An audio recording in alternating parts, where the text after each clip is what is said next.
बंदर के हाथ में अगर माचिस आ जाए तो वो कितनी तबाही फैला सकता है, इसका तो हम महज सोच सकते हैं।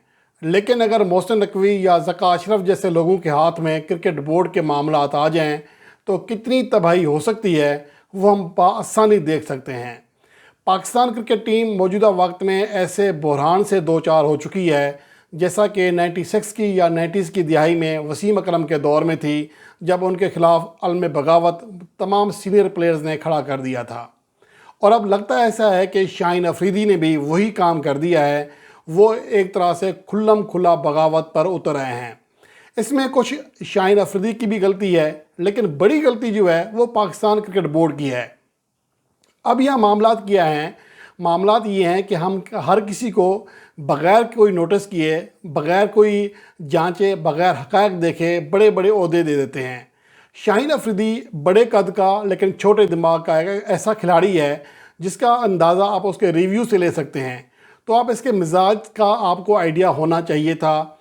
लेकिन पाकिस्तान क्रिकेट बोर्ड ने आओ देखा ना ताओ एक ऐसी स्टेटमेंट जो कि मेरे ख्याल में इतनी बुरी नहीं थी, लेकिन ये घटिया हरकत ज़रूर है कि आप किसी बंदे का उसके मुतल्लिक़ बयान जारी कर दें उसको बताए बग़ैर। ये ऐसी घटिया हरकत है जिसकी कोई भी महज़ूब माशरे में उसकी हिमायत नहीं कर सकता। ये इसकी आप जितनी मज़म्मत करें वो कम है। लेकिन अलग बात है कि मसला ये है कि पाकिस्तान क्रिकेट बोर्ड ने जो प्रेस रिलीज़ जारी की उसमें कहा क्या? उसमें वो कहा जो एक बहुत पॉजिटिव वे में एक मुस्बत यूँ कह लें कि एक असर छोड़ने के लिए, एक पैगाम देने के लिए ये कहा कि शाहीन अफरीदी बाबर आज़म की सपोर्ट करने के लिए तैयार हैं, मतलब उनका ये था। लेकिन जब शाहीन अफरीदी को ये बात पता चली तो उन्होंने अपने ज़राए को बात की कि ये बात मीडिया में चलाओ कि मैंने ये बात कही नहीं है बल्कि मैं नाखुश हूँ। तो एक तरह से वो उन्होंने अलम बगावत जो है बुलंद कर दिया है, बगावत पर उतर रहे हैं। उसके कहने का मतलब ये है कि अगर फ़र्ज़ करें उनको मसला ना होता बाबर आज़म से, उनकी कप्तानी छिन जाने से, तो वो कम से कम चुप रहते या अंदरूनी खाना पीसीबी से कह सकते थे कि आपने ये बयान बग़ैर पूछे किस तरह आपने जारी किया।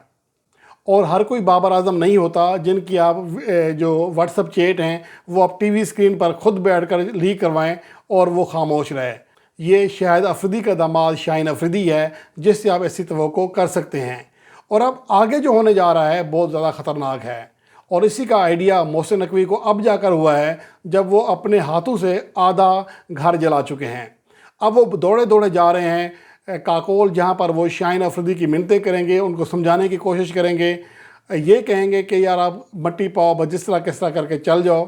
तो हो सकता है कि शाहीन अफरीदी ओके कर दें बज़ाहिर, लेकिन क्या वो बाबर आज़म के साथ चल पाएंगे? अब जिस तरह का माहौल बना दिया गया है, जिस तरह की ख़बरें सामने आ रही हैं, तो इसका इम्कान बहुत कम है।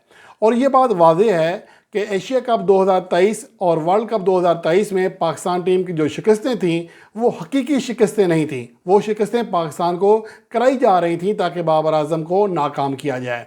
ऐसा कैसे हो सकता है कि एशिया कप 2023 में जब भारतीय टीम जो भारतीय बोर्ड है वो ये कह रहा था कि हम जो रिज़र्व डे है वो मैच के लिए नहीं रखेंगे, पाकिस्तान इंडिया के मैच के लिए, तो पाकिस्तान के शायकीन को, पाकिस्तान की टीम को, अपने प्लेयर्स पर इतना भरोसा था, वो सब ये कह रहे थे, मैं भी ये कह रहा था कि भारतीय बोर्ड डर रहा है कि पाकिस्तान के हाथों शिकस्त ना हो जाए, इसलिए मैच को फैसला कौन नहीं होने दे रहा। मैच चाहे जिससे भी हो बारिश की नज़र हो जाए।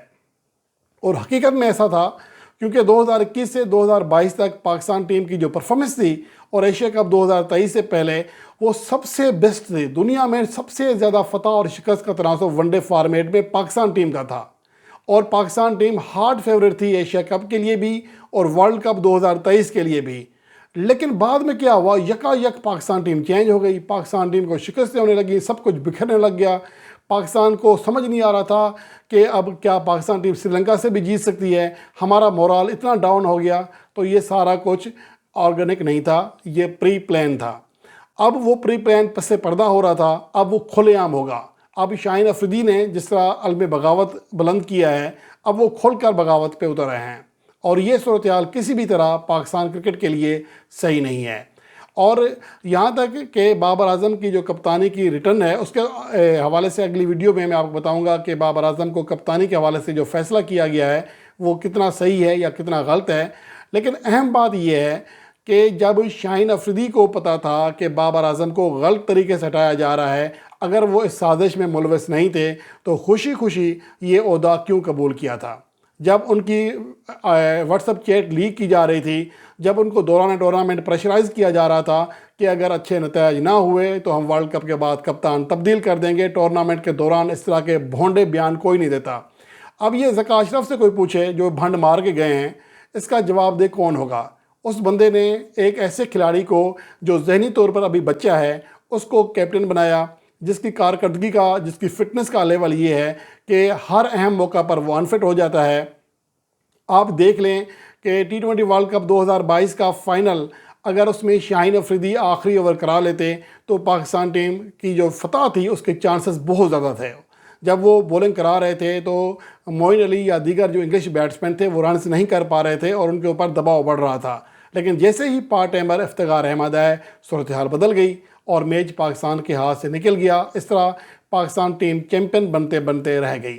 اور 2021 کا T20 ورلڈ کپ بھی دیکھ لیں، پاکستان ٹیم آسٹریلوی ٹیم کے خلاف سیمی فائنل جیت چکی تھی، لیکن ایک ہی اوور میں شاہین افریدی نے میتھیو ویڈ کے ہاتھوں 3 چھکے کھا کر میچ کا پانسا پلٹ دیا، اور دونوں بار پاکستان کی ناکامی کی مین وجہ شاہین شاہ افریدی تھے۔ کیا یہ سب اتفاق سے ہو رہا تھا یا پری پلان تھا؟ یہ الگ بحث ہے۔ کرکٹ میں ہو سکتا ہے کہ کسی کو 4 چھکے بھی لگ جاتے ہیں، 6 بھی لگ جاتے ہیں، تو یہ الگ بات ہے۔ لیکن اہم چیز یہ ہے کہ فٹنس کا ان کا یہ عالم ہے کہ پاکستان ٹیم جب دورہ آسٹریلیا میں گئی تو انہوں نے تیسرا ٹیسٹ میچ کھیلنے سے انکار کر دیا تھا، حالانکہ ٹیم کو اشد ضرورت تھی کہ پاکستان ٹیم آخری میچ میں کسی طرح اس کو ڈرا کرا کر یا جیت کر کلین سویپ کی خفت سے بچ سکتی تھی۔ لیکن شاہین افریدی نے آرام کرنا مناسب سمجھا جب پاکستان کے دوسرے فاسٹ بولر بھی اویلیبل نہیں تھے، خاص طور پر حارث روف نے بھی ٹیسٹ کرکٹ کھیلنے سے انکار کر دیا تھا۔ پاکستان کا کوئی اور پیس بولر پاکستان کے اسکواڈ تک میں صحیح جو پیس بولر، یہ جینوئن پیس بولر ہے، وہ شامل نہیں تھا۔ تو اس کا مطلب یہ ہے کہ اہم موقع پر شاہین افریدی بھی پیٹ دکھاتے ہیں۔ اور اس کے بعد اب صورتحال یہ ہے کہ اب جو سیناریو پیدا ہو رہا ہے، جس طرح ٹیم کا ماحول خراب ہوا ہے، اس میں جو اطلاعات یہ بھی آ رہی ہیں یا خدشہ ظاہر کیا جا رہا ہے کہ محمد عامر اور اماد وسیم بھی اپنی ریٹائرمنٹ جو واپس لی تھی، یہ فیصلہ ایک بار پھر ریورس کر سکتے ہیں، یعنی دوبارہ ریٹائرمنٹ لے سکتے ہیں، کیونکہ انہیں لگتا تھا کہ بابر اعظم کپتانی سے ہٹ گئے ہیں، ان کے لیے راستہ صاف ہے اور وہ شاہین افریدی کے ساتھ مل کر ایک الگ گروپ تیار کریں گے اور ایک الگ ماحول بنائیں گے۔ لیکن اب شاہین شاہ افریدی، جن کا کردار بہت نمایاں کردار بتایا جا رہا ہے کہ اماد وسیم کو راضی کرنے میں اور اس کے علاوہ محمد عامر کو ریٹائرمنٹ واپس لینے میں ان کا کلیدی کردار ہے، تو وہ کیا شاہین افریدی کے خلاف جائیں گے اور کیا وہ بابر اعظم کا ساتھ دیں گے؟ یہ ایک بڑا سوال ہے۔ اور اگر ان دونوں پلیئرز نے بھی ریٹائرمنٹ لے لی، شاہین افریدی کا بھی مزاج ایسا ہے، تو پھر کیا پاکستان ٹیم کا شیرازہ نہیں بکھر جائے گا؟